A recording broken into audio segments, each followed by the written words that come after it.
dari kecil melakukan amal sholat sampai tua pun bingung mengapa hatinya tidak bisa ke Allah. Mereka hanya amal sholat, tidak melakukan sholat.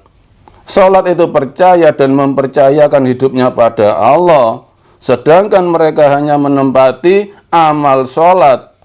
Dikala dihentak pandemi ekonomi yang enggak karuan, bingung kembalinya apa? Ke otaknya mencari pesugihan, mencari solusi dukun, mencari wirid, tidak dikembalikan ke Allah. Berarti mereka belum pernah sholat, hanya senam sholat. Hanya sembah raga ya Pak? Iya. Sembah rasanya belum ya? Tembus imannya belum. Tapi kemudian nggak tahu ini benar apa enggak, Allah itu sebenarnya kan tidak membebani hamba-hambanya gitu no? Tidak membebani hamba-hambanya. Iya. Tapi ketika tidak sholat justru dimasukkan ke dalam neraka. Apa itu nggak membebani hambanya kira-kira? Allah tidak pernah membebani sholat. Yang membebani itu ilmu, bukan sholatnya. Allah memerintahkan manusia itu untuk sholat, tapi kita itu dibebani dengan ilmu. Bukan Allah yang membebani, ilmu kita. Iya. Saya sendiri di waktu menuntut ilmu fikih, segala kitab sudah saya pelajari, mulai dari bawah, Mabadi'ul Fiqih, Fiqhul Wadih, Safinatun Najah, Sulam Taufik, Fathul Qorib, Fathul Mu'in, sudah Dipelajari semua? Sudah semua.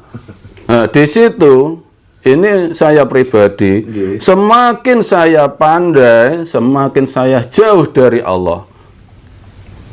Semakin pandai membaca kitab, semakin pandai menafsiri Al-Quran, tafsir Jalalain ya sudah, tafsir Nawawi sudah semua, tapi semakin jauh dari Allah.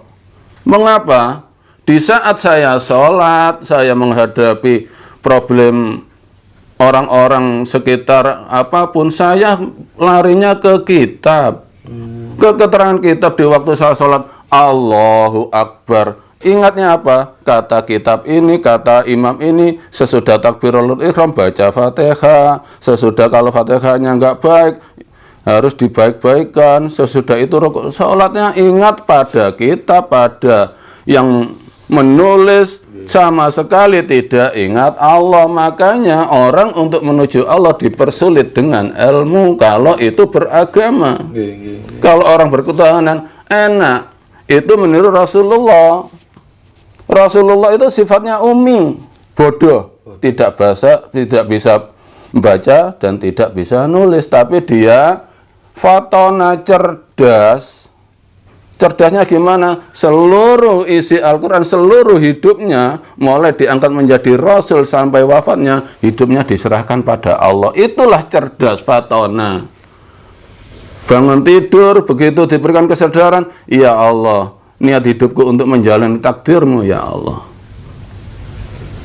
Jadi ingat Allah, menyerahkan dirinya pada Allah 24 jam, tidak hanya setelah mendengar adzan.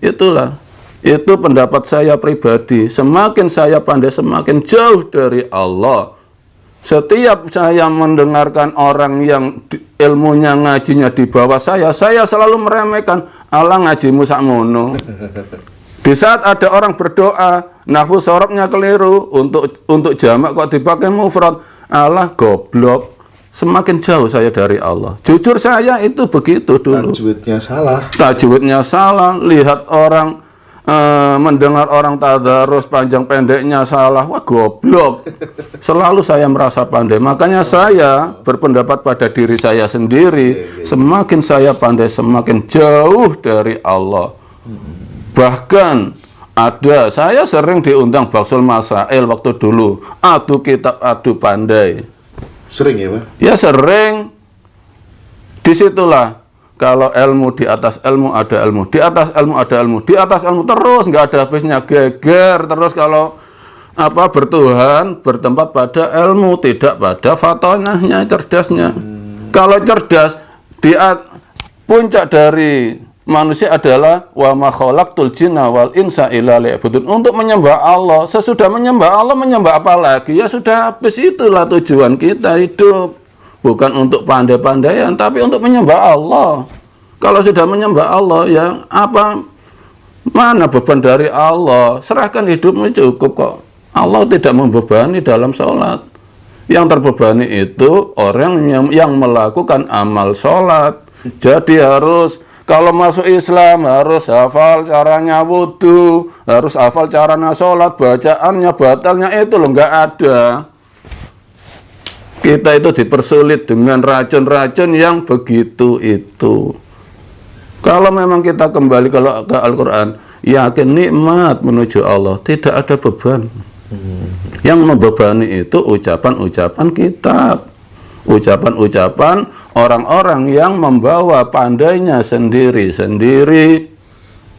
Sekarang jujur, di kitab-kitab fikih ada air mustakmal, ada air mutlak. Itu pun sangat merumitkan orang yang menuju Allah. Dikala wudhu membasuh muka, yang cauan yang kedua ini nggak ada dua kola. Apabila ada tetesan dari muka, netes ke cawan lagi, ini mustakmal. Tidak karuan sulitnya. Itu loh diungkap kitab ini gini. Sangat sulit menuju Allah karena ilmu. Di saat takbiratul ihram harus bersamaan dengan niat. Orang takbir diberkalkul Allah. Kapan menghadapnya Allah? Kok yang diingat itu loh dawuhnya kitab, tidak langsung ya Allah niat hidupku menuju kamu ya Allah, Allahu Akbar. Jadi yang disembah bisa dibilang adalah aturan ya Pak? Iya, aturan, tidak menyembah Allah. Makanya sampai mati pun bingung, tidak bisa menemukan Allah dalam hidupnya. Akhirnya menempati fanatik, takut. Orang iman itu luas, Shiratal Mustaqimnya itu luas. Nggak takut, nggak selamat.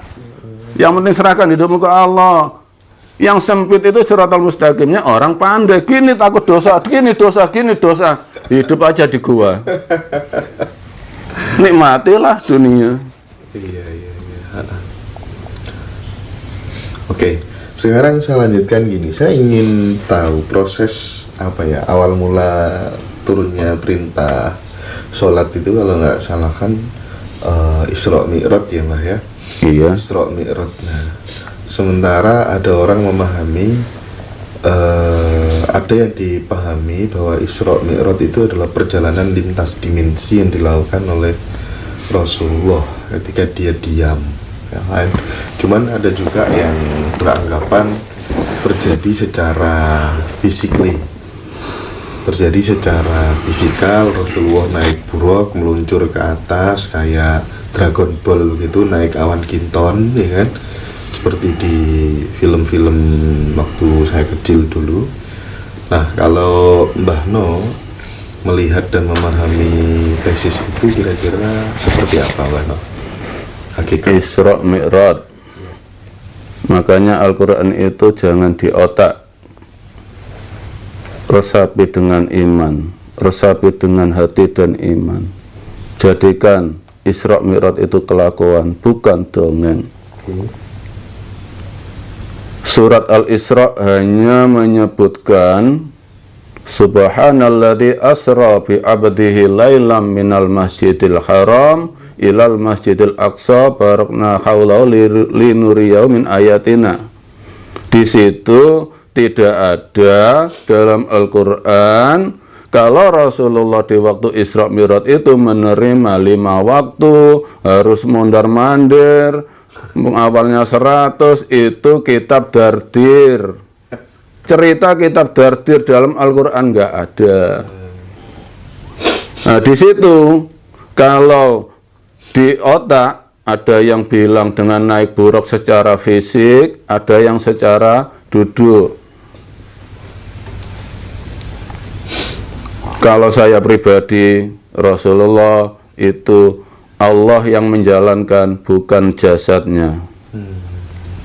Iya, iya, iya. tapi sambungnya pada Allah. Betul, betul. Dan orang yang benar-benar melakukan kelakuan Rasulullah, bersandar pada Al-Quran, saat ini pun bisa diberikan ya, Pak, ya? Isra Mi'raj.